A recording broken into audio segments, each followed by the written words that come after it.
This is AutoSave, a book club for video games, and we are continuing our dive into Final Fantasy VII Rebirth. And on this week's episode, we join the parades afloat everywhere in Shinra and Junon. Take a listen to this week's episode.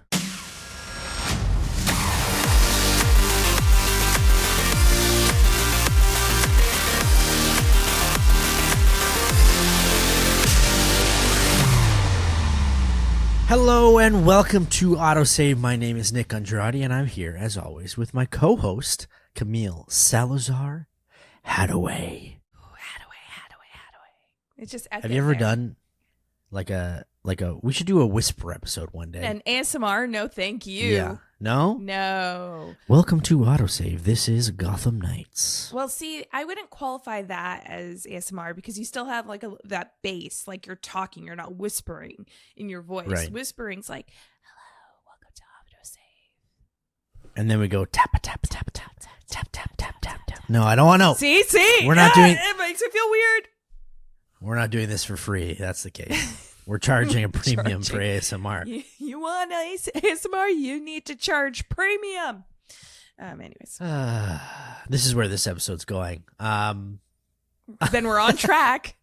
Yeah.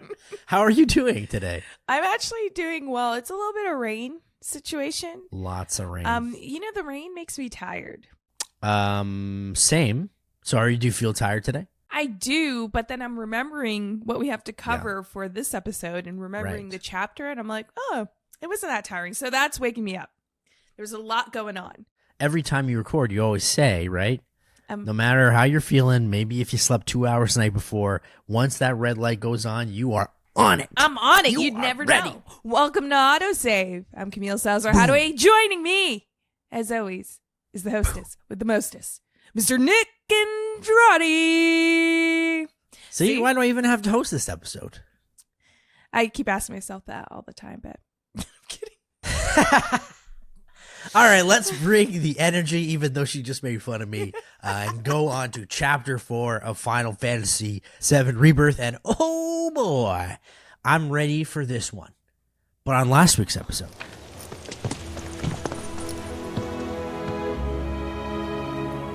just look at it all. It's so green.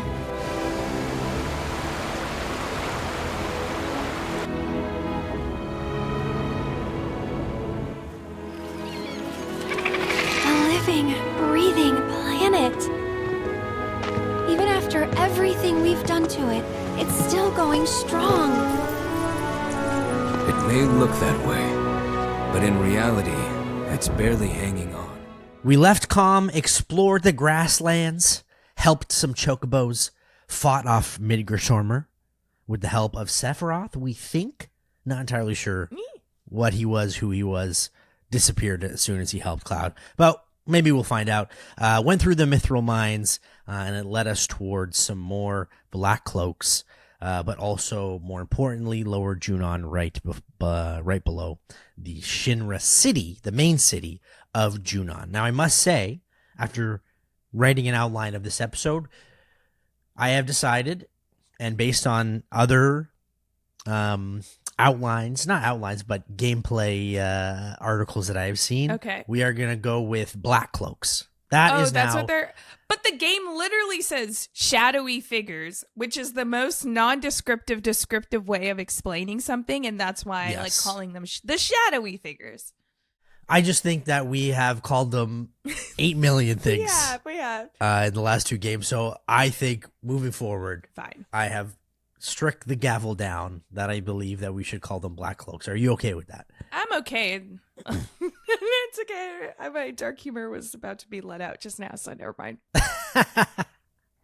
Well, okay, good. You're on board. Then that's what we will call them, and then I'm sure we'll forget about it next time. Yeah. This week, get ready for some shenanigans, okay? There's going to be some maybe dancing, maybe some assassination attempts. There is a lot going on here, and we're probably going to see some familiar faces in this episode. We have it all in Chapter 4. Honestly, I got to say, we literally have it all. You are not going to expect what happens in Chapter 4 if you haven't played yet. I'll tell you that one. You want the big guns? We got them. You want the assassination? We got those too. You want dancing? Well, come over and party up. Yeah. We got it all. First, though, question of the day. Okay. All right. And it revolves more around something that we have to do in this chapter, which I think is honestly hilarious. When I had to do this, I was just like, wow, this is what we have to do in this chapter? Okay. So, best musical performances in video game history. Ooh. Okay. Now, I couldn't find too many, but one that came to mind is Kingdom Hearts 2 in Atlantis. All right. After the first game, That's a good one. when you save Ariel and, do your thing in Atlantis and whatever, it's a great gameplay. You get your own fins, everything. It's really cool. In the second game, everyone's like, oh, how are they going to up the ante? And they thought musical. And so literally all you do in this level is tap, X, triangle, circle, to make your way through Under the Sea and other songs, Part of Your World, all that other stuff. So it really just throws you for a loop, which I think this game does too. Yeah. So that's my example. Do you have one that maybe might be your favorite, which I probably know what it is? Well, see, when you said musical performances, I wasn't actually thinking of like a musical performance happening in game, which sounds really, really thick of me to not think of that, although that is what you said.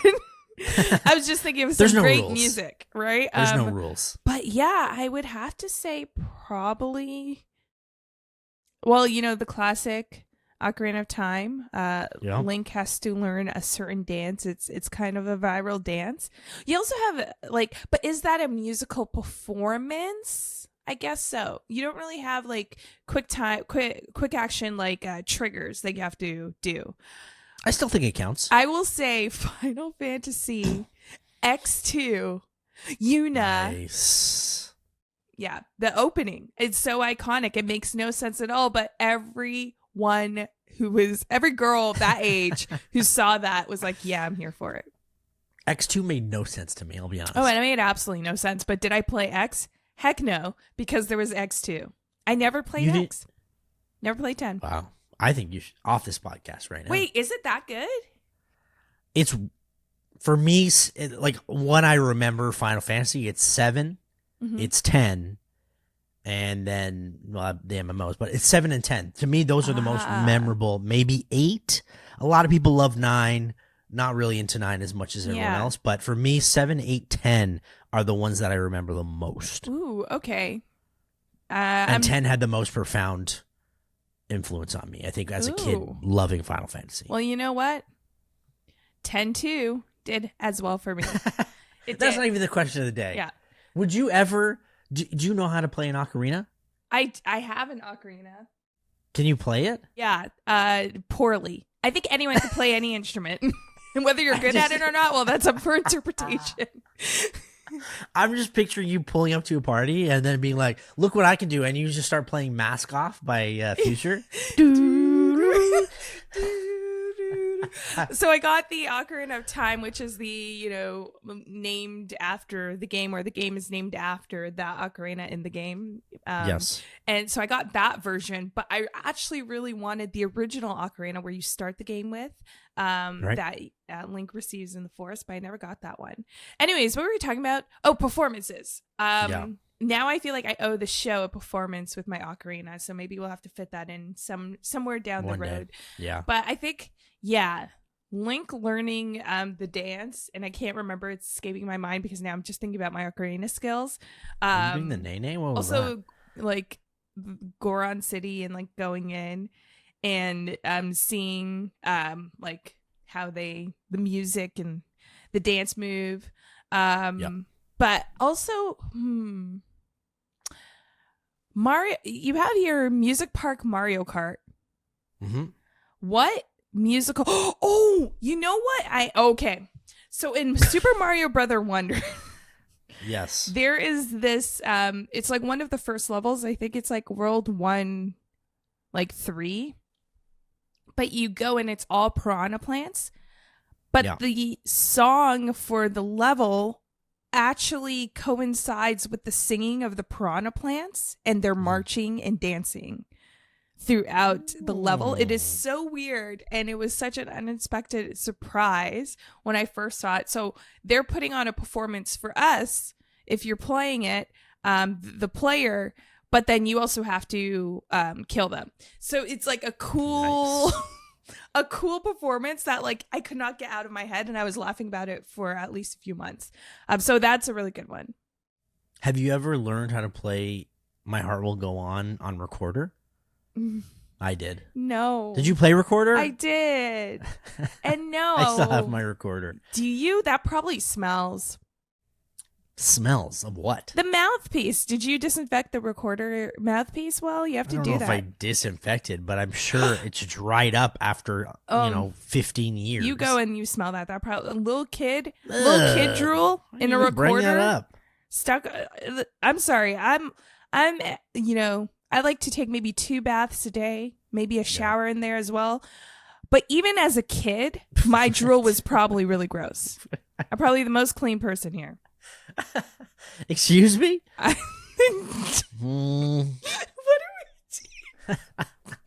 I just want to learn how to play the Shire theme on Recorder. That's all I want, really. Wait, why are we're missing out Honeybee Inn? I think that doesn't count only because we did remake. Okay. But we can add that. I think the Honeybee Inn in Final Fantasy VII Remake was very interesting. Because one, you have Cloud dressed up very nicely, and then 2, does a dance with Andrea. Yeah. Which is awesome. That's pretty cool. I actually cannot think of too many musical performances, and I see here you do have Music Park Mario Kart. What the heck is that? Because I'm trying to think Mario Kart. You know, the piano while you're driving. Oh, where you're driving. Oh, yeah. Yeah, it's subtle, but it's there. I guess so. I guess that counts. Yeah. All right.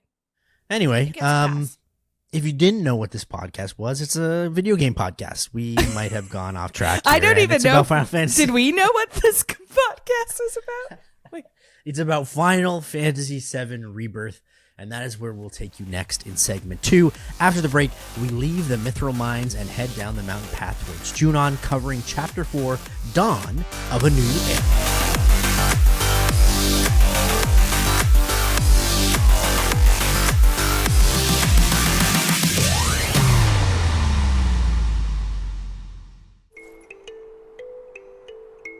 One moment. Welcome to Under Junon, our sunless oasis. My name is Rhonda. I'm the mayor and sheriff around these parts.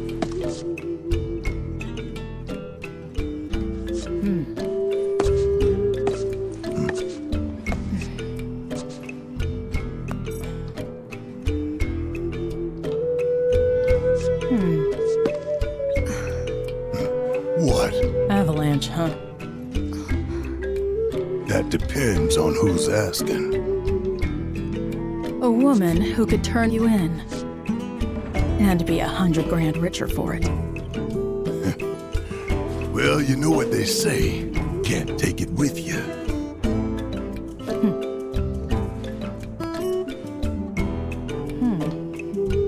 And Aerith to boot, huh? That's another $500,000 on top. $500,000? Down here, though, we know when to turn a blind eye. Consider our lips sealed. Sorry, but I call bullshit. Well, I don't think you would if you knew even half of what my town's been through. You don't like it? Leave. But over there's a quiet little inn where everyone's welcome. So we meet Rhonda, Rhonda, the mayor of Lower Junon, and she sees that there is a $100,000 bounty for each Avalanche member and $500,000 for Aerith. Is Aerith worth $500,000? You know, well, okay. Yes, she's an ancient. I'm sorry. I understand you don't think she's the values are there? You don't think she's worth $1 million, and then maybe the others like Barrett 100? Come on, at least 500,000, Gil. So you think she should be $1 million? I think she's an ancient. She is the last of her kind that we know of. That's However, a million gil right there. Do we know what are the inflation rates in Midgard, right? What's going on with their monetary value? 500,000 could be like 1960s, 1950s, money, cash flow. We have no idea. That's true. But remember Billy? Billy was trying to charge us. How much was the chocobo? 10,000 gil? 10,000? For a chocobo? Well, I mean, it's a living, breathing thing. All right. Well, okay. So you think 1 million? That's fine. Yeah. If you were in Rhonda's shoes, would you turn them in? I think I know your answer. Wait. Why do you think you know my answer, Nick? Because I know you. That's why. Do you think I would sell someone out? 1,000%. And you're absolutely right. Do you hear the price? I can't even have to for transportation. Think of do you think I guess a horse is probably more expensive than a car, right? Do you think a chocobo is more expensive than a truck in their economy? Ooh, that's true because you know what they have. They have cars trucks and cars and motorcycles, chocobos, right? Everyone has a motorcycle. Yeah. So I'm thinking tell me what's happened. That's a lot of money when you're thinking about. I mean, how much do you buy a horse for nowadays? Even though we all have cars. I mean, how much does a horse go for? A horse? It goes for millions, right? If you know the answer, let us know. Oh no, that's a thoroughbred, socials. like something that if you race. Yeah, but not a racing horse, just like a regular horse. Do you think a horse is maybe 30,000? A car's more expensive than that. No one has ponies anymore, so it's probably expensive. You don't know what's in my backyard, Nick. Well, I don't know how big your backyard, but what doesn't make sense, is if the Turks aren't after Aerith like Rude said, right? They're not, and saying they said, we're not after you guys anymore. Yeah. Why is there still a bounty on them? And why is there such a high bounty on them? To me, it doesn't make sense after we just learned from them that they're not going after us, but yet we still have a bounty on us. It makes perfect sense, Nick. You want to know why? Why? PR. Okay, Shinra needs good PR. They already framed them out to be the monsters of the, plate collapsing. So they need to hold them accountable. And even though the Turks will not be going after them because they have other things to look after, it doesn't mean that they don't need the people of, Midgard to know that, they're taking the situation seriously. It's PR. Good PR. Shinra knows good PR. But then, I don't know. Doesn't make sense to me. Why have a whole scene about that and then highlight it again 5 minutes later? But that's the thing. When I got here, I was like, oh my gosh. They're actually being hunted. I completely forgot that because, everyone's seeing them in town and you would think they would recognize them. But to me, if this is out there, that this bounty is still on their head, is that just a realization that maybe everyone in the game is kind of over Shinra and doesn't really care a thing about Shinra? Because there's so many citizens that didn't do anything. They could have got 100K for Barrett, Maybe they still will. Good money. Never know. On to find more black cloaks and to see where they're going. So we have to ask around town and meet at the inn together when we're all done. After exploring the city, maybe you played some Queen's Blood, you go into the inn to rest up. Only thing is you hear someone yelling, "Help!" near the water, so you go running. Priscilla says there's a monster attacking the boats, and that's where we get a cutscene with Yuffie. She is in trouble from a sea monster as Yuffie gets her boat destroyed by some sort of monster, but a dolphin comes to rescue her, which is, I think, incredibly impressive. Good for the dolphin. Dolphins really are a person's best friend. Apparently they're very vicious, so I don't know about that. Dolphin just wanted food, thought Yuffie was food, but very smart mammals. My thing is, I completely forgot what happened with Yuffie in Intergrade because it's been a while.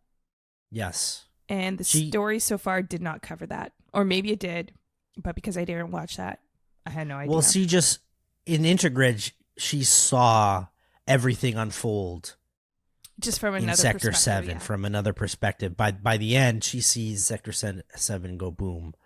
But I don't think she goes after the character. So that kind of just wraps up her story. Okay. And her partner dies and all that stuff. Her mentor. Mentor? Yeah. Is it mentor? I think it was her mentor. Sorry, mentor. Yeah. I thought it was friend. But yeah, see, I guess I forget a little bit too.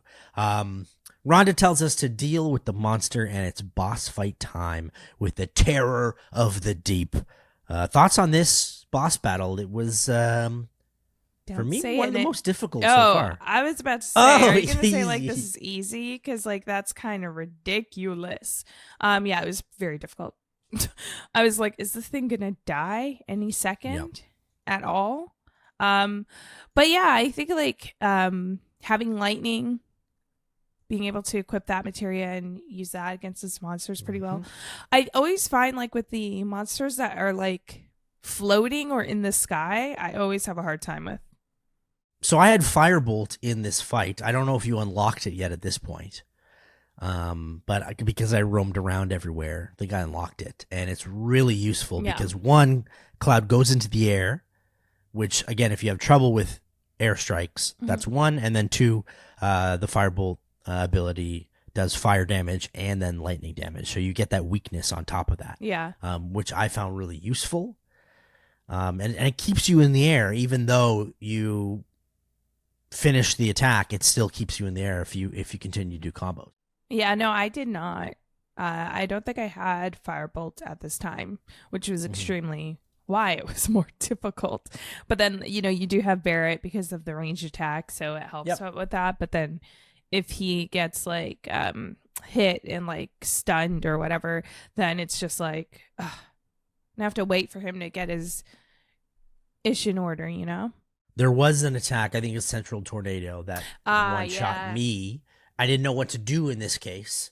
Like, how do I avoid it? How do I dodge? And I think I died the first time I tried. And then the second time, I think I killed him before he even went through that. He's really, really AoE tough.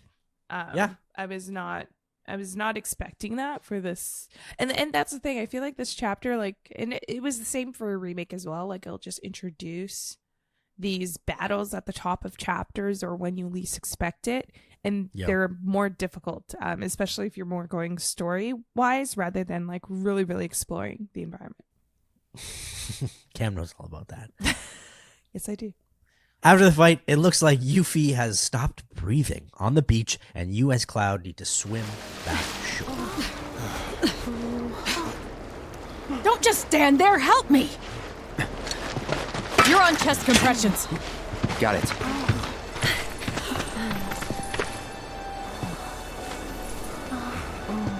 Now, start.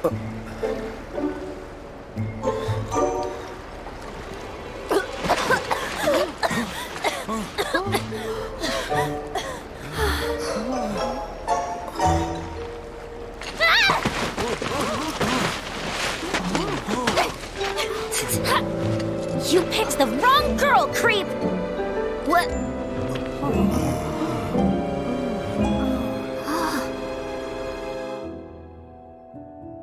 Those guys there are from the Splinter Cell. Splinter Cell? They used to be with Avalanche, but left after a policy dispute.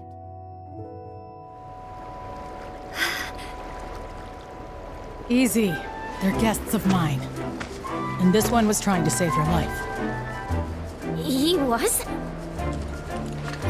Nice going, Yuffie. Call the guy a creep, why don't ya? You big moron! Dum dum dum dum dum dum dum dum dum.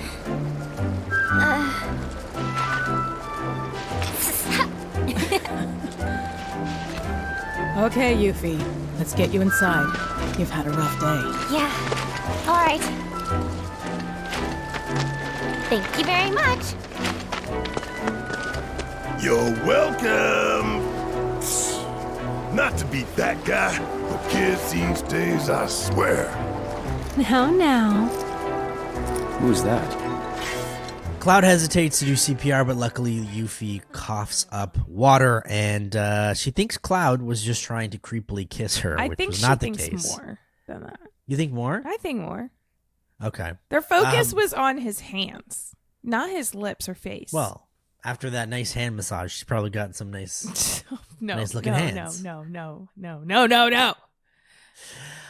This is the first time the main group gets to see just how quirky Yuffie is. We've obviously seen her before in Integrate, the DLC.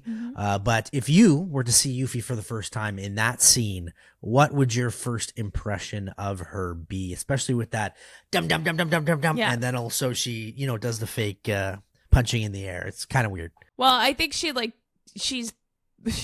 I would just firstly say, someone come get your little sister, because that's kind of like the vibes that Yuffie is giving off, and I think when she's like.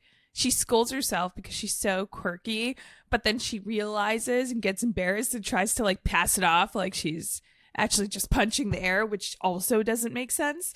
So I really like how they really played on this with Yuffie and made her even more, I don't know, like that little kid, like that little sister kind of thing, like, who just appears out of nowhere. Like immediately I was like, oh, I want to just take Yuffie and like partner her up with the group and look after her and make sure she's okay, She's very buoyant. She's like a bouncy ball, right? Yeah, like she's everywhere. Her emotions are everywhere. So it's very hard, I think, for this group to take her seriously. Especially with Cloud and how much of a, Debbie Downer he is. I know. Oh, this is a great balance. In the meantime, it's time to finally rest up. When you're going to your room, however... I could feel them slipping away one by one, and the tighter I held on, the more I lost. I know. I felt the same. It was like they were sucking them straight out of my head. And the worst part is that I don't even know what's missing. Only that something is.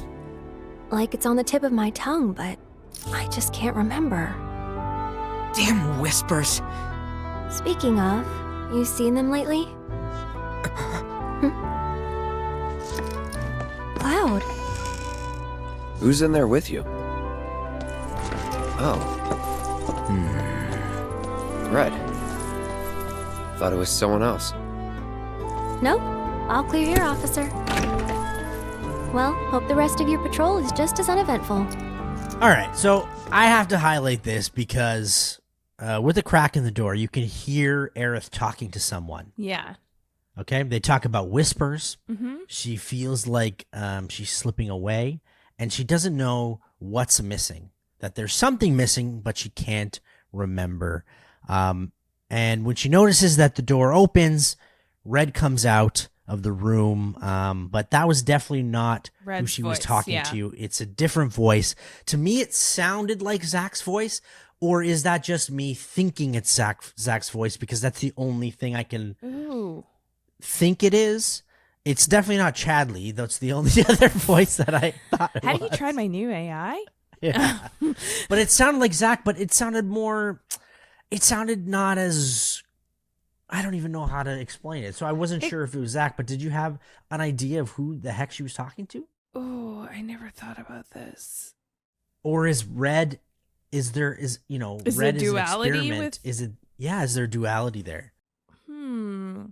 I never thought it was Zach. I just kind of thought like, oh, now I feel like I don't even know. Could it be? I think that's the only thought.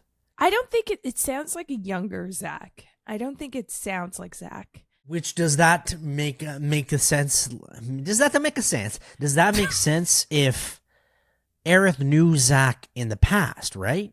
You like talking to a past Zach. Right. And a younger Zach? Ooh. I went back and I listened to the beginning of the game to hear Zach's voice. Yeah. And it is very similar, but it's not completely the same. Right? There's something a little bit like younger or more like innocent about that voice that we hear, which it's like whoever it is that she was talking to, if we both believe it is not Red 13, why would she feel comfortable to have, that's my other thing, why would she feel comfortable to have this conversation with Zach in front of Red 13? Well, this is the thing. I'm not even considering that. There's nobody there, right? She's talking to somebody that's not there. But then what is Red 13 doing in the room while she's talking? I don't think that Red 13 heard the conversation. But he's like, no offense, Red, you're kind of like a little dog. And they have really good hearing.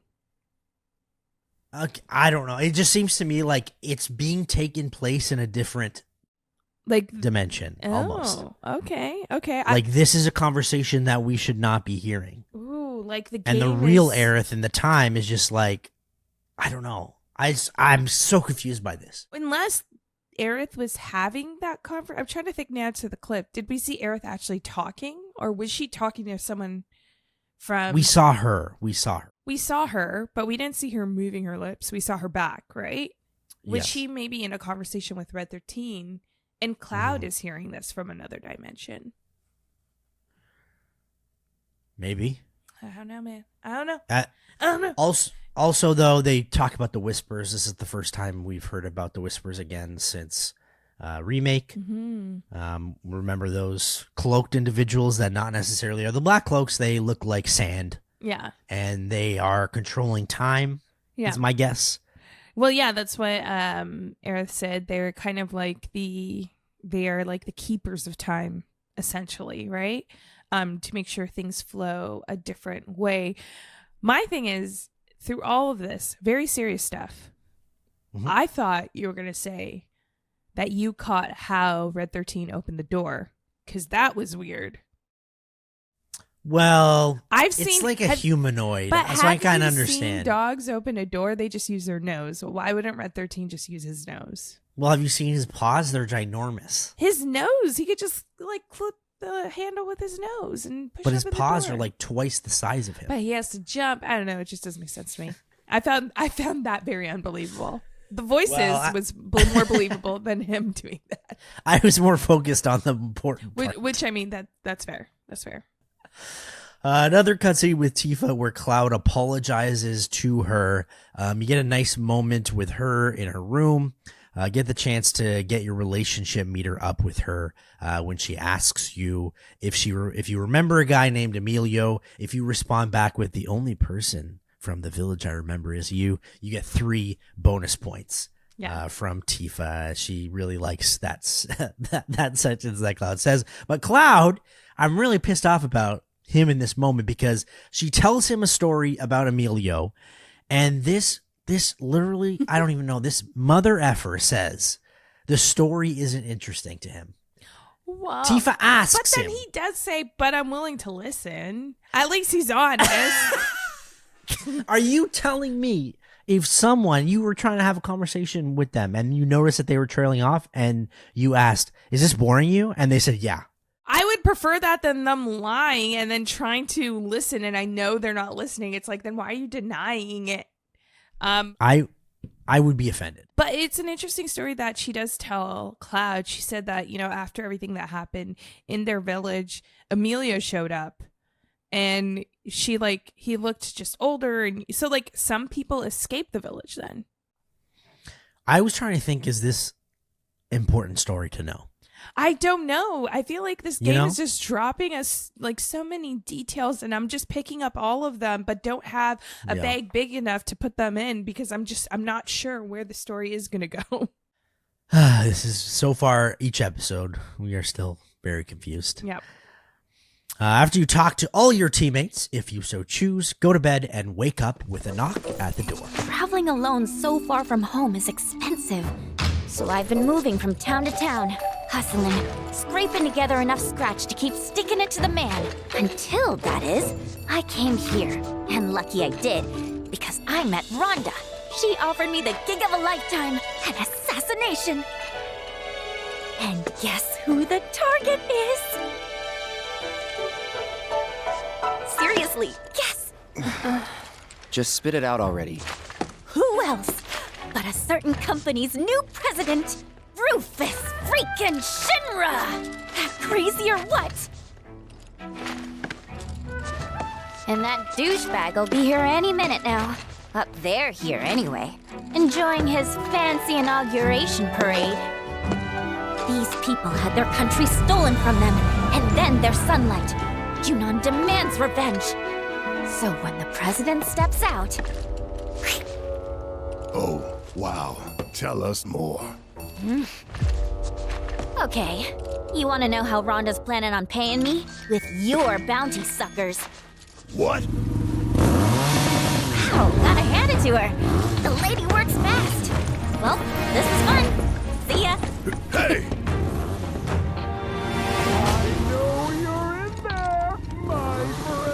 If you manage to get away, you should try to find Priscilla. She'll get you topside.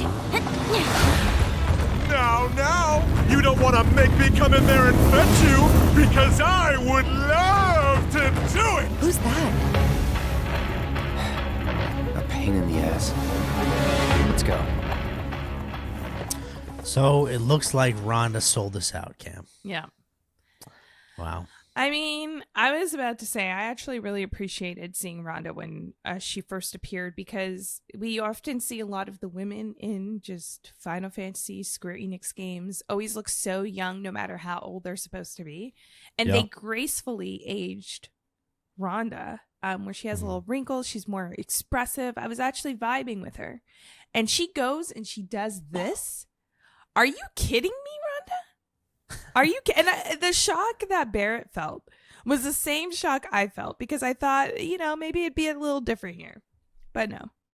Well, I mean, you would have sold them out. You said so. Yeah, would have. Yeah. We think Yuffie wants us to join Wutai and a mission. She mentions talking about assassinating Rufus Shinra, which would be very devastating, I think, for the political landscape of this or very world. liberating, or very liberating for sure. But I'm probably sure it would start war. Yeah, probably. But again, this is really confusing. She's like, if you manage to get out of this, come see me. All right. Rhonda calls someone on the bounty for capturing us, and guess who it is, Cam? It's Roche, the single-handedly worst and most annoying character in Final Fantasy VII, and I stand by that. They just give everyone motorcycle in this game. Well, he dances with the he can do tricks. He's a trick driver for he's pretty much motocross. That's his nickname. Hey, it's motocross. Was he in the X Games? Yeah, he was in the X Games too. Yeah, he's so annoying. And last time we saw him was when we were escaping the Shinra plant, where we had that whole chase sequence. Yes. That was so annoying. So, it was cool, though. It was cool, but there were many phases of that, and his one-liners made me want to poke his eyes out. Yeah, very corny. Very corny. Very corny. Very bad. Very annoying. I want to see if I have all my ducks in a row here, if this makes sense. Mm-hmm. So, Roche, what I understand from this cutscene, I was kind of confused. When we talk to Roche, he is tasked with taking Aerith away. Mm-hmm. Okay? But he doesn't want to do anything because he wants to put on a show with Cloud in like a duel type setting. Yeah, as and one he does. he tells Cloud to meet him topside at a venue of his choosing. So nothing happens. He just leaves. So I was very confused at what was happening here. Roche wants to have his moment, but doesn't he have his orders? It seems like, again, like I said before, they have a bounty, but nobody cares. The question is Shinra falling apart from the insides with workers that just don't want to work anymore? Because that's looking like a problem. But no, honestly, I think what it is here, there's definitely different agendas, and everyone kind of has their own agenda and interests. And I feel like Roche is particularly this very extravagant character that is very much theatrics. And even though he may be given orders, he likes the chase, if you will, of it all. I think he likes like the game of it. He doesn't, and I don't really think he sees Cloud as competition, even though we beat his butt in Remake. But I don't think he sees he doesn't see any danger with Cloud, and maybe there's a little bit of a appreciation for Cloud as well. It's like a rivalry, right? It's like because he's not even a Turk, right? He's not a Turk. He's just Roche. No, he's part of like a soldier, right? Yeah, he's just Roche. Is he a soldier? I guess he is. He's part of Shinra, but Yeah. he's a captain. I don't know. No, I don't know. I don't think Yeah. he's a soldier though. Like He's just a weirdo. Yeah, he's weird, man. He's weird. But I mean, his hair. If they It's go very into high. like, who has the highest hair, him or Cloud? I think he would win. Even more confusing now. Rhonda explains to us after Roche leaves that she called in the bounty just to get the money, but she wasn't going to actually turn them in. Hold your thought for a second. But she says she was going to help Avalanche in the case that Shinra actually did try to take them. This is a weird plan. She gives us $5,000 for our troubles, but says that, oh, don't worry. If Shinra actually wanted to get you, I would have had to do something about it. Do you believe her? No, not at all. She thought that they would be taken away and she wouldn't have to have this conversation with us. Okay. And Baird's grilling her as he should. It's just such a weird plan. Like, if she wanted the money, why wasn't there like some sort of conversation when we met her? Like, oh, we could really use the money here in the village, which I guess she kind of does say something to that right when we meet her. But we could have helped her out. You know, we could have posed as like, oh, we're vulnerable. Like, how did she know that we were going to be okay? It's just a weird, bad plans. Maybe she's just confident. Is she a good lives in mayor? Lower Junior. With a plan like this for like everyone this- seems to like her though. Yeah, but I mean, she probably doesn't plan well given like what was the year before's budget. Why does she need all this money all of a sudden? When we talk about real life situations in these games, it makes me laugh. The plan is to now get topside to the main city of Junon. Priscilla and the Dolphin helps Cloud get up there from the tanker ship that is suspended in the air by the dock, which Cloud then lowers down to get everyone else into the boat. And it's basically just a giant elevator. Yeah. Which is trying to help us. As we move up there, another cutscene shows Rufus Shinra arriving to Junon and Heidegger, if you remember him, also with him. Rufus knows Cloud and the gang are here, so it's not secret. And he wants everyone to just leave them alone for right now until he is interrupted by a Wooten emissary. You Shinras, you take and you take, and you never give back. Left to you, this world would end up an empty husk.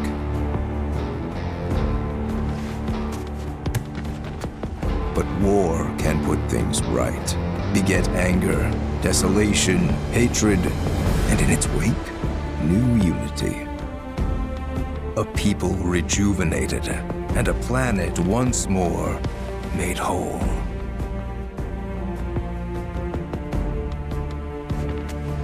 What we're doing's for the greater good. Just gotta know when to ease off the gas. Now listen. You started this, remember? No more playing the idle heir. You have obligations to fulfill. Let's give the people what they deserve. Oh, right. Before I leave, a message from the Viceroy. Congratulations on your inauguration, Mr. President. Shinra has a bright future.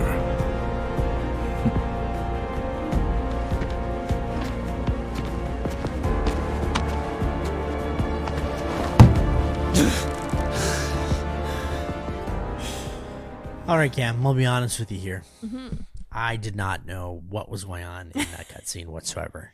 Yeah, neither did. Oh, I kind of. Do you remember things from the original? He was not in the original, but he was in First Soldier, which is a mobile game for Final Fantasy. But like a kind of like some random character, not really that important. Interesting. Okay. Yeah. So this is new for Final Fantasy VII. Okay.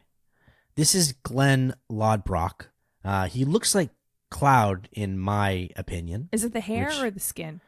It's the face, which made me think, who is this guy? He's supposed to be dead. but he's not. Yeah, that was the thing. I think when the scene started, I was kind of like, who?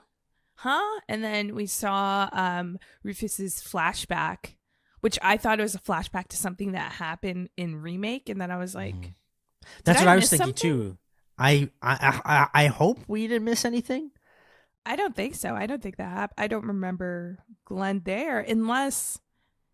Wait, wasn't there a cloaked figure that Rufus did shoot? But no, that was a Whisperer, right? Yeah, I don't know. There might have been a cutscene in the first game that we might have not thought about. Okay. But to me, it seems like like if someone loves Final Fantasy, they're like, oh, it's him. And I feel like that missed with me. Yeah, so that didn't hit hard with me. If that also missed with you and anyone else out there, you're not alone. Yeah. So we don't know what's happening. But we'll kind of piece together what they talk about. There's a battle for the Magnus Materia. There's a mention of the Promised Land, like Sephiroth, a plan that might have been devised by Shinra that Rufus may no longer be interested in. But to me, the interesting part of this whole conversation is that it seems like they are agreeing that the best course of action is war against each other. And that is interesting to me. It's like they are going after the same thing, but kind of agreeing that they want war for some purpose to... Is it to create a materia? I thought there's it something was more going on like here. of a distraction thing. I think they all both Okay. have their agendas again. You know, like they both have their goals, and believe very opposite things. Because it's like they know of each other. I don't think they're friends, but they have something over each other. Like they maybe use each other. But you could tell when Glenn talks, like he hates Shinra. Like he says, like, this is the problem with you people. You know, like he does blame Shinra. Yep. But then he's a part of Wutai, and we know what Wutai stands for. So then does that make him any better than Shinra if he's actually in cahoots with them to some degree? Yeah, maybe. They're not mortal enemies. No, they're not more. I don't think so at all. They're conspiring, which I don't like. Yeah, I don't like people who conspire. Do you conspire, Yes. Nick? Only against you. All right, I saw that coming. I set myself up for that. But there's a situation where There is. I guess Glenn is coming to almost ask Rufus if he is still going to do what his father planned to do. Well, I think and the answer was no. Yeah. Well, I think like it was more that Glenn had this promise between Yes. Rufus's father and him, right? But I don't think that he liked Rufus's father at all. And is this what I understood? Like to use that weapon? Was the promise not to use that weapon? Potentially. So it's like not to use this weapon. I think it's the weapon when Cloud and the gang arrive. They first see like that The huge, giant cannon? the cannon. Yeah. And I thought, like, when I was trying to figure out what's happening here, I think that's what they're talking about. My thing is, I wonder if Yuffie knows this character, if Yuffie knows Glenn. Is he I'm some sure. sort of figure? Because he does seem like someone in power Yeah. in Wutai. And then also, why is Glenn wearing a robe? He reminds me of Wormtongue from Lord of the Rings, right? Yeah. Yeah. But why is he in a robe? I don't know. Maybe he's trying to blend in with the black There are way cloaks. too many people wearing robes in here. The cloaks. Yeah, so who are you going to is- expect, right? Or does he have something to do with that too? Like they both know like a little more than I think Cloud and that whole party knows. So I feel like maybe he knows something about those black cloaks, the shadowy figures. I don't know. Well, we shall see. Barrett mentions, as we get back to the group, we should at least rough up Rufus or talk to him while we're here. They think it's a missed opportunity if they just escape and not try to do something with Rufus. So the plan is hatched to dress up as soldiers and join the parade and hide in plain sight. Do you think that's a good idea? I mean, firstly, the fact that there's like a parade for I guess like his crowning, his coronation. Is this officially? I forgot what they called it. Is his I coronation? think it is. Yes. Yeah. After the Sector 7 plate fell and millions of people died. I mean, sure, that makes sense. I didn't think about it that way. Like that wasn't too long ago. But no, this is a horrible idea. But this is probably one of the more iconic moments in the game. It really is. Yes. Right? When you think back to people who played the original, they usually do talk about the parade. And we'll see how it holds up here. Tifa, Cloud, and Aerith dress up as soldiers.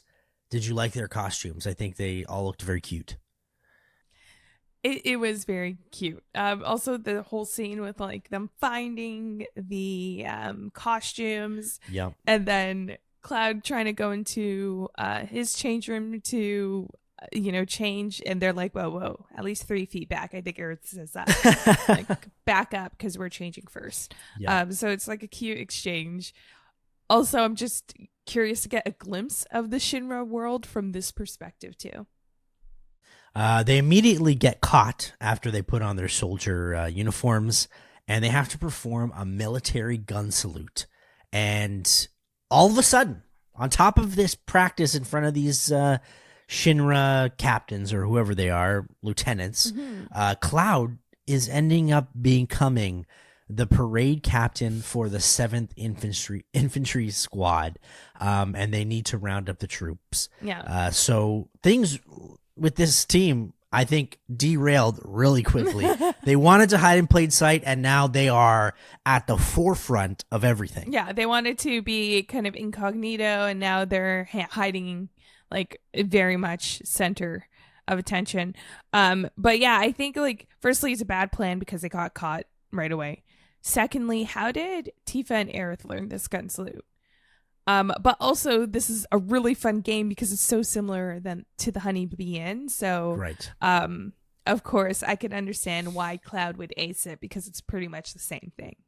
But this is just a practice in front of these lieutenants. Yeah.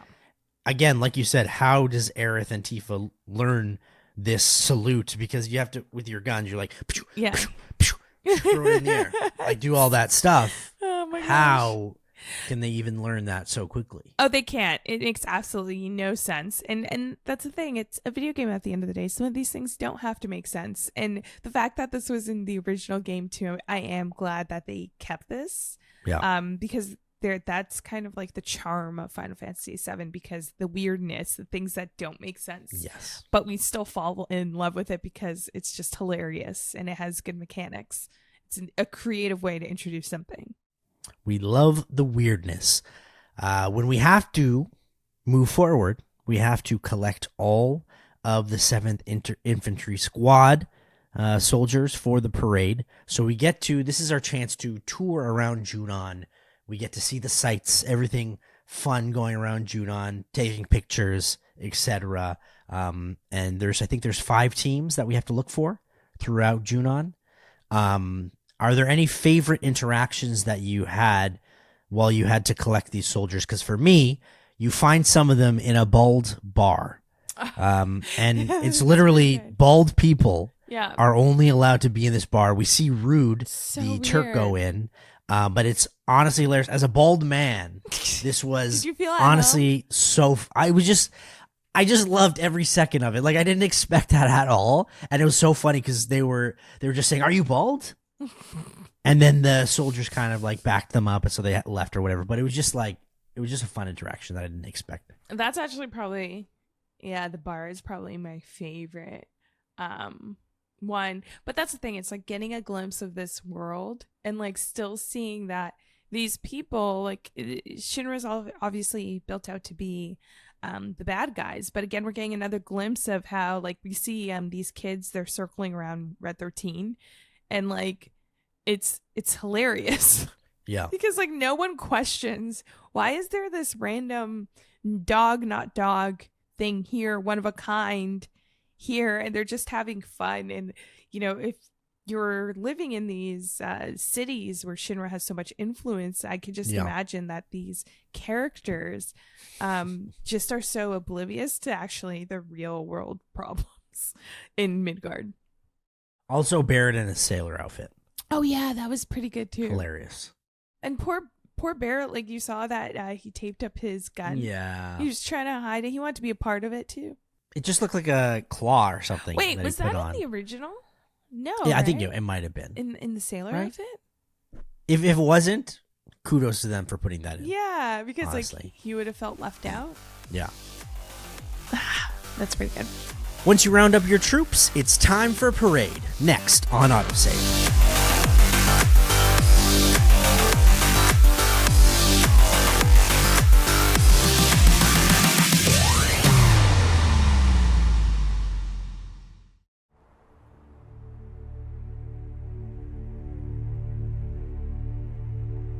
When did we last use her? 5 years ago, sir. Let's blow off the dust. But sir, Even a ceremonial display would constitute a violation of the ceasefire. Wutai would view it as a willful act of aggression. And? It's a new era. Let's ring it in with a bang. Very good, sir. Very good. Nothing like fireworks to rouse the spirits. Mr. President, it's time.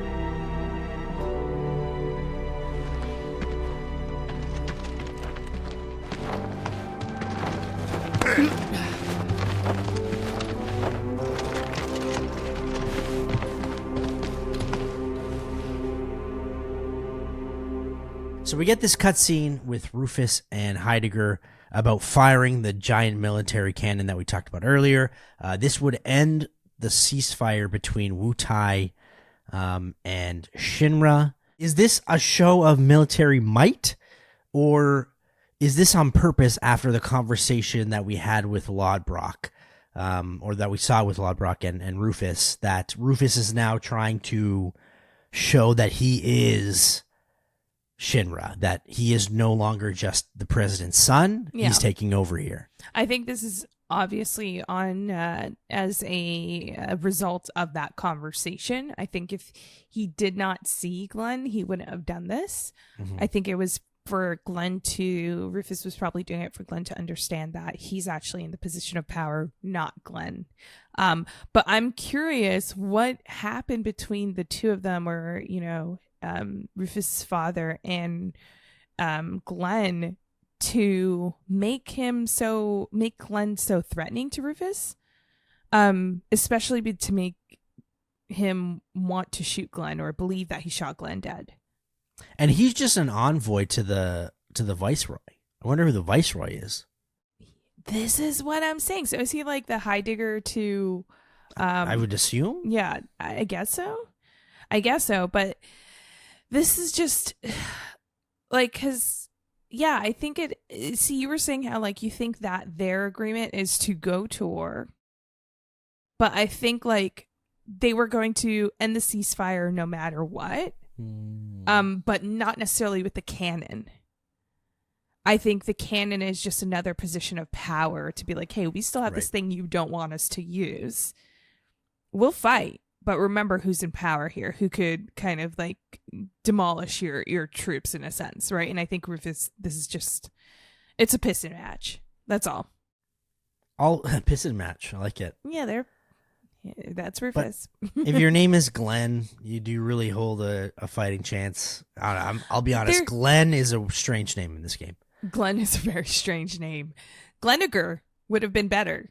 But Glenn, definitely strange for a Final Fantasy name. But, you know, we did see how angry Rufus got after Glenn left, right? So there's something that Glenn holds over Rufus, and that's what I'm more curious about.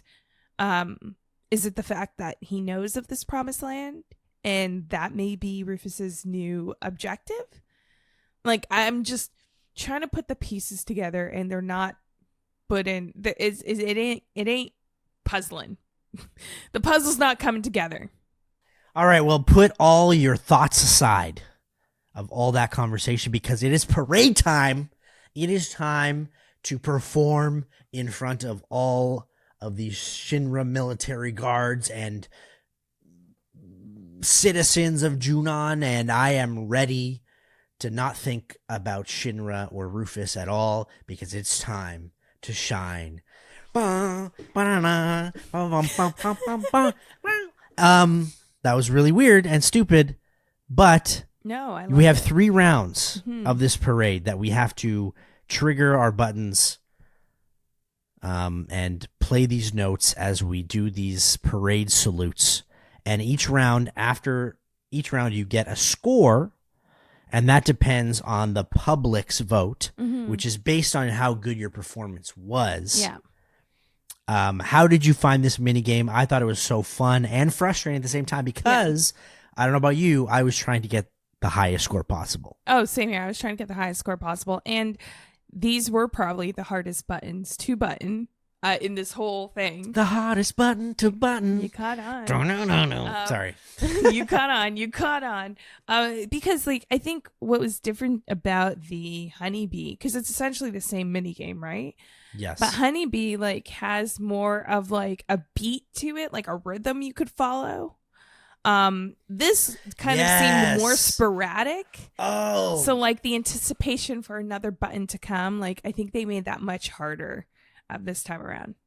This was infuriating. Yeah. I might have spent a couple hours on this because I wanted to make sure I got the highest score possible. Mm-hmm. I only realized until later you needed a relatively high score. You didn't need a perfect score. You didn't need perfect. Did you get a trophy for getting perfect? Because I gave up after. It's not perfect. You get a trophy for just winning. Okay.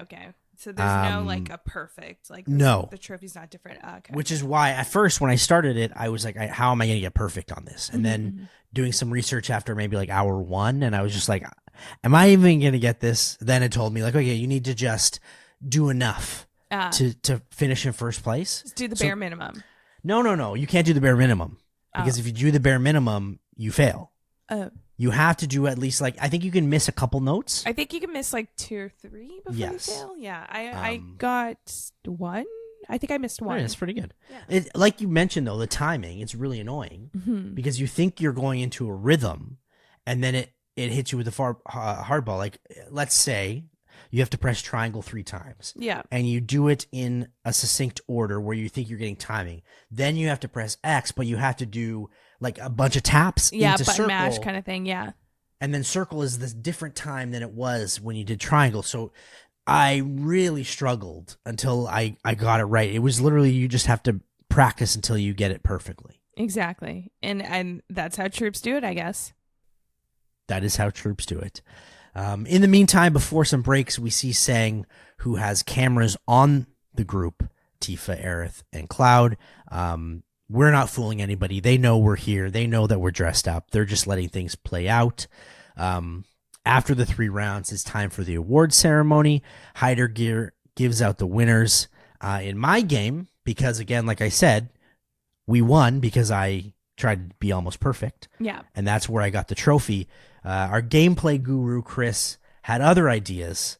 And if you watch our gameplay, he decided that he was going to suck and not do very well. And Roche ends up winning this scene. This is, again, something I didn't know until I saw it happen on the gameplay, that other teams can win. And in this case, it's Roche. What about you? I didn't get perfect, but I did get like the 1. You got the trophy. So you get the trophy. And your Roche team is won. kind of like, Okay. yeah. Well, after a rousing president's speech, Rufus gives out the president's commendation to Midgard's 7th Infantry and calls up Tifa, Aerith, and Cloud to the podium. He cuts the broadcast and reveals that he knows who they are and that he might have a proposition for Cloud. You are a fascinating individual, Cloud Strife. Your file was as gripping as it was enlightening. Which is why I have a proposition for you. At present, Midgard requires my full and undivided attention.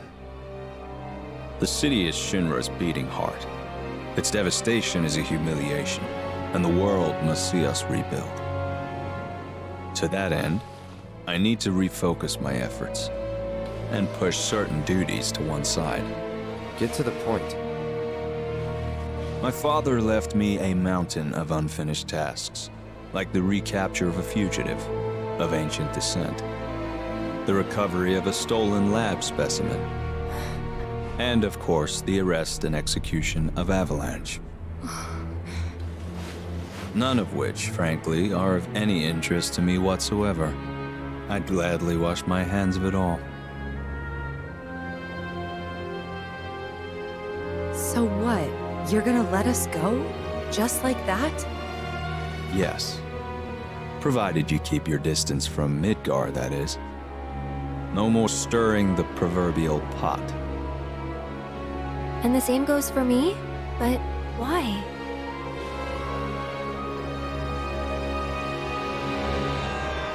Because I have a new vision for Shinra. So we go free. And you get? Sephiroth, dead. He's an unsavory relic of our past, and I want him gone. But in our current state, Shinra lacks the resources to get the job done.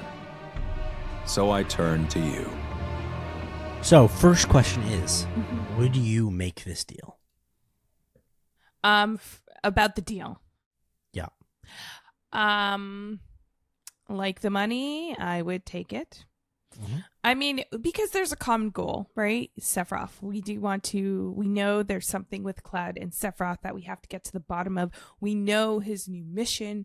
We know what he's after. So it makes sense to kind of eliminate one threat so you could just focus on tracking down Sephiroth.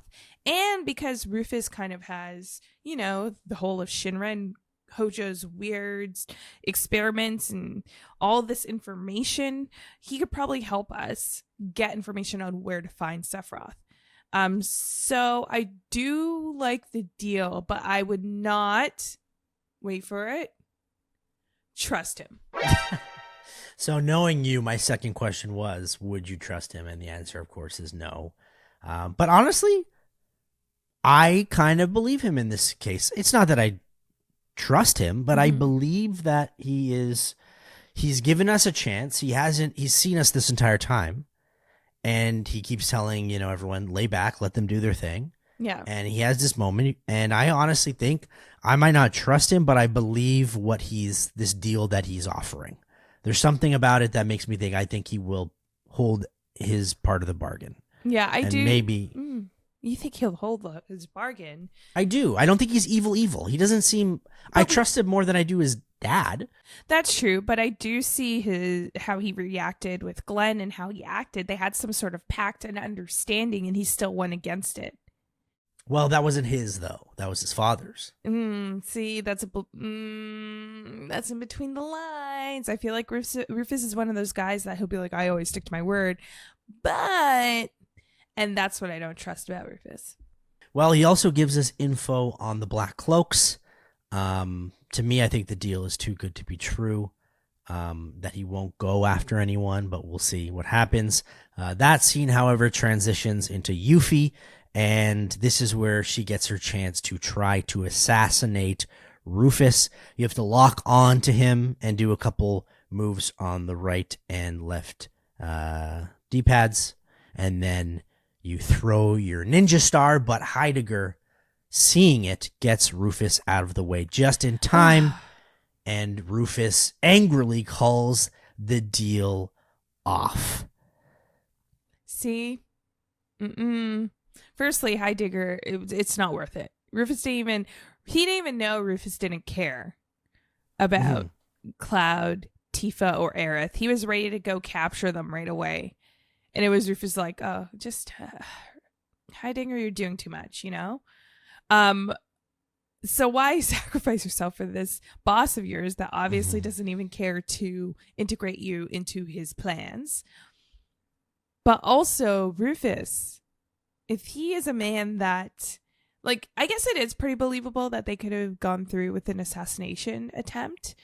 But if he's a man that was making this deal, I feel like he would be smarter than that and want to find out more information. If he already knows that the three of them are there, he didn't see Yuffie the whole time. I guess he thinks this is the plan of we're trying to... No, that's true. We didn't set up this whole meet and greet. He did. Yeah, exactly. So how are we supposed to plan this out? Exactly. You're right. That was what don't trust him. All right, well, the deal's off. We'll talk about more in segment 3, but let's move on as Cloud. He basically has to stay back with his 7th Infantry. Again, I'm kind of confused at this whole quest here. He tells his team he's got to go back and make it believable with the 7th Infantry that he is not a terrorist. But in turn, the whole mission is to fight also soldiers. So at what point did the soldiers then realize that he might be the terrorist? It's under the assumption that he's an actual soldier with them in that scenario. Does that make sense? I had to go back because I didn't really understand what the plot of this was. Yeah, they believe that he is... Oh, well, I guess to Cloud's point, this is probably Cloud's reasoning, being a soldier and all, understands that if there was a threat against like the highest person in Shinra, all the troops would be rallied. So he's saying in order to make it believable that he's still a part of, I guess why would he need that? Why would he need that disguise still? Yeah. Right. It just it didn't fit in this whole scheme of what was happening in this chapter, I felt. But I enjoyed the fighting. The fighting was fun. We go through this whole mission of trying to escape with our squad, and it ends up leading us to a giant arena. And if you remember what happened earlier, maybe there's someone waiting there for us for a grand event. You really ought to have told me you wanted to join the parade, my friend. The mobile unit would have loved to have you.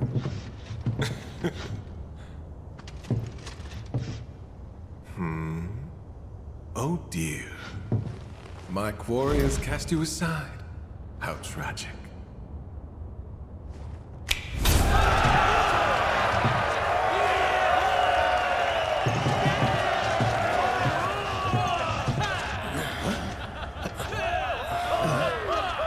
Fans of yours?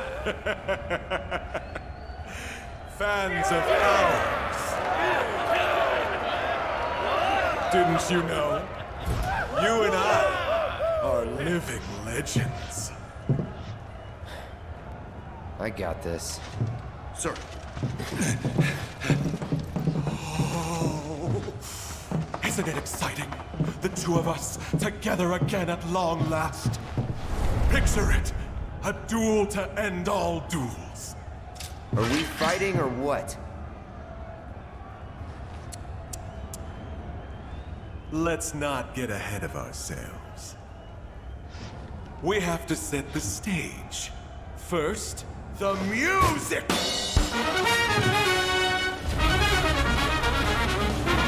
Let's not forget the lights!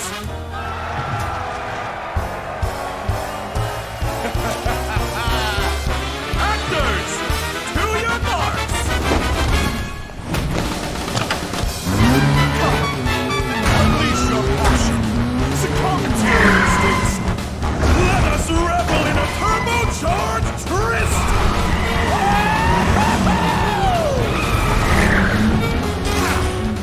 How is this guy employed? Is my question. I don't know, man. Theatrics, the best performances we talked about at the top of the show.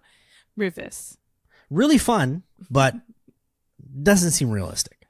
No, not at all. He's like such a I don't understand. I feel like he's that guy that like everyone likes at work, but then like he does too much, so people just kind of separate themselves from him.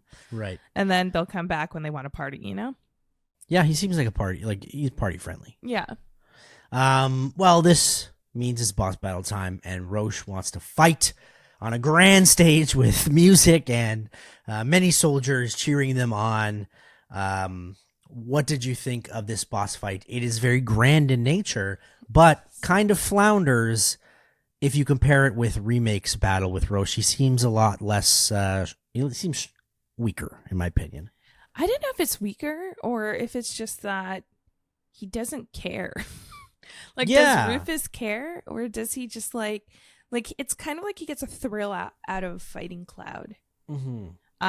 Hence the theatrics of it all. I think like when we fought him, he did like praise Cloud for like being a good adversary or something like that. And as a rival, I think it's like he's looking forward to like their next combat, like not necessarily to win, maybe a little part of him, but just to kind of go through the meeting. Like, is this how he makes friends? Maybe he's trying to make Cloud his friend. Like I said, rivalry. I think he likes Cloud, but he also envies Cloud. Yeah. Does that make sense? Yeah.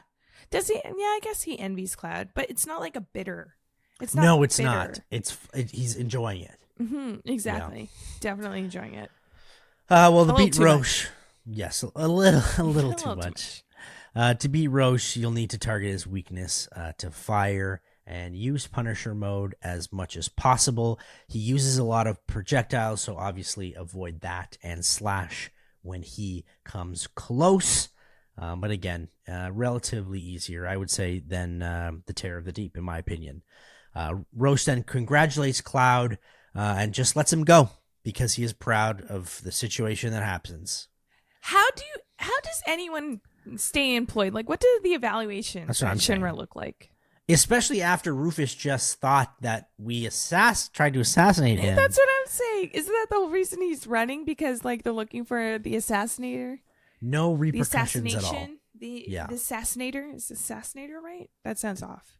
Well, they didn't get assassinated, so he's the attempted assassin? Attempted assassin. No, they're looking for the assassin. There's no assassinator. Just the assassin. Whatever. Cloud says goodbye to his squad, says bye to Roche. Arrivederci gets to escape, which is pretty strange in this scenario. I can't believe you glossed over the fact that he said bye to his troops. He like tearfully, it was like a tearful goodbye. It was very sweet. The troops like really thought he was a great leader. This whole scene didn't really do it for me, I'll be honest. It's this whole Roche situation and the soldiers kind of confused me. But yes, he did have a teary goodbye. I guess because he understands these guys, right? Yeah. He is one of them. Yeah. He's I guess they'll never. People. Yes, they'll never find out that he actually was one of the terrorists. They joke about it, though. They do. Yeah. So again, I don't really understand what this. No, it doesn't make sense. The whole point here was, but that's besides the point because this really was a fun chapter. After the break, we discuss more of what happened in Chapter 4 and what's next for the crew.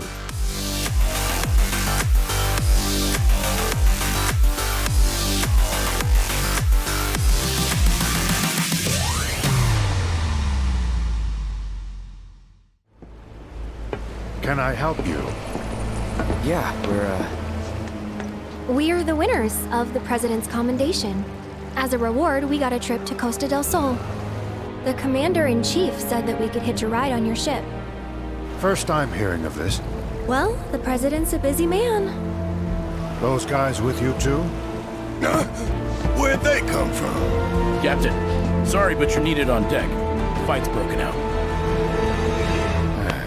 Looks like we're in for another fun crossing. Got space in second class. Be sure to mind your P's and Q's, huh? A lot of bigwigs on board.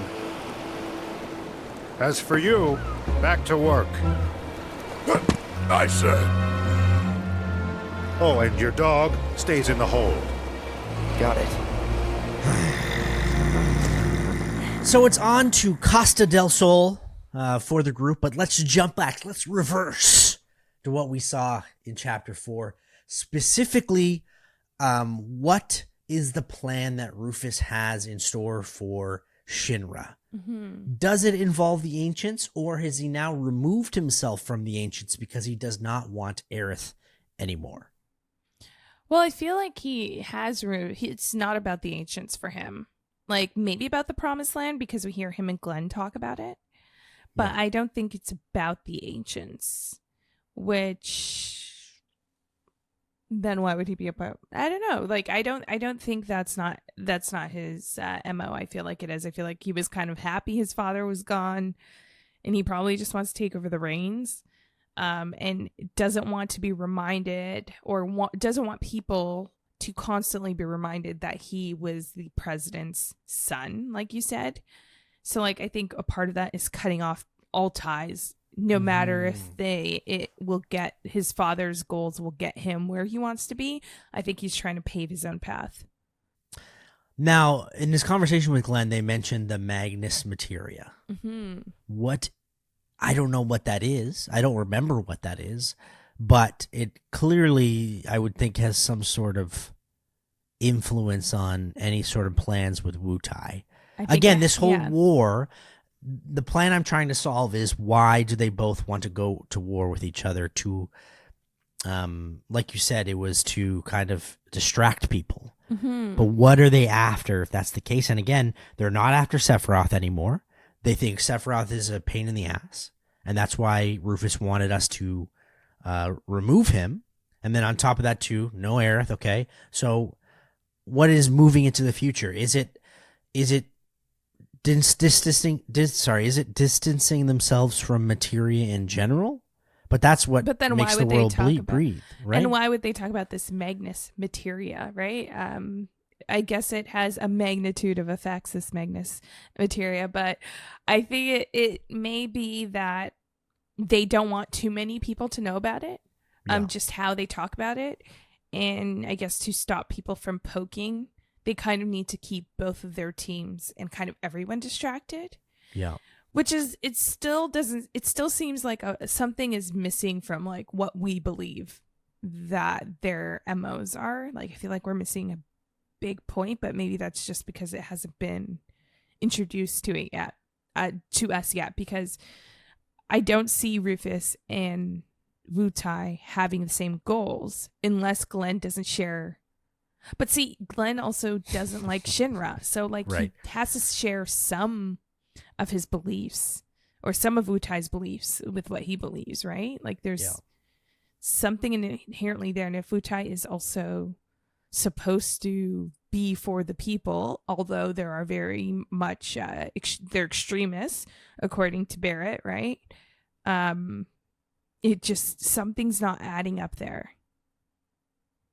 It ain't adding up. It's not adding up. Well, hopefully we find out something. But as the game's going so far, we just have more questions than we do answers. Yuffie's assassination attempt I want to highlight here. Do you think it's better for the group that they didn't make the deal with Rufus? Or do you think it's going to cause them more problems? Again, they're after Sephiroth already, like you said. However, now if they get into Rufus's way, this might cause more issues. Yeah, I feel like they probably are better off not taking Rufus's deal, so then they're not under his clutches, right? Because there would probably be things that he would like kind of say, hey, don't look over here. But he's probably doing something really bad, and they would have to ignore in order to keep the deal agreed on. Do you think the parade lived up to the hype? I definitely did. I think it was a very grand whole part of this game, and I really enjoyed it.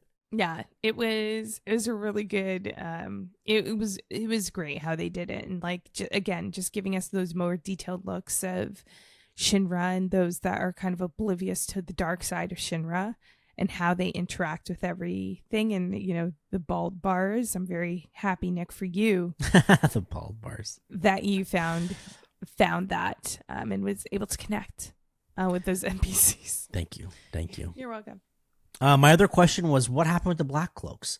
The whole point of the mission to start was follow the Black Cloaks, and then all these hijinks happen that we almost forget about the Black Cloaks until the end of the chapter where they're now following them onto the boat, which I am hilariously questioning how they even got tickets in the first place. That is probably for next episode, but how can they get tickets? It really just is like a loophole bit. It's like whoop, boop, pop. Which I think that's fine, right? Like they lost track of them, right? They didn't know where they were. I think it's a perfect explanation. It's a very big city. That could happen. I'm still trying to understand, why is Glenn in one of those black cloaks? Exactly. Is Glenn barefoot? Did we get a look at his feet? Is he wearing shoes? I don't want to know if he's not wearing shoes. I kind of want to know. Has he been walking like these guys for a very long time? Probably. That's how he's getting around. Lots of mini games in this chapter as well. Not only the parade, but you can play a lot of Queen's Blood, which I'm having a blast with. And there's also a dolphin minigame that is really fun as well, that you can glide through the water with a dolphin. Yeah. It's kind of giving me like Wave Racer vibes, but with a dolphin. Yes. I also mentioned here, Cloud mentions Highwind, the airship. And for what I know of the original game, I'm just going to highlight that there. But that's all I'm going to mention. Is there anything else you want to mention before we wrap up? No, I think I got it all. Me too. No. Well, we hope you enjoyed the parade as much as we did. And on next week's episode, it is time to have some fun in the sun because we're hitting the beaches of Costa del Sol. We just arrived and already ate it. Come on, let's get out of here. Should probably wait for them.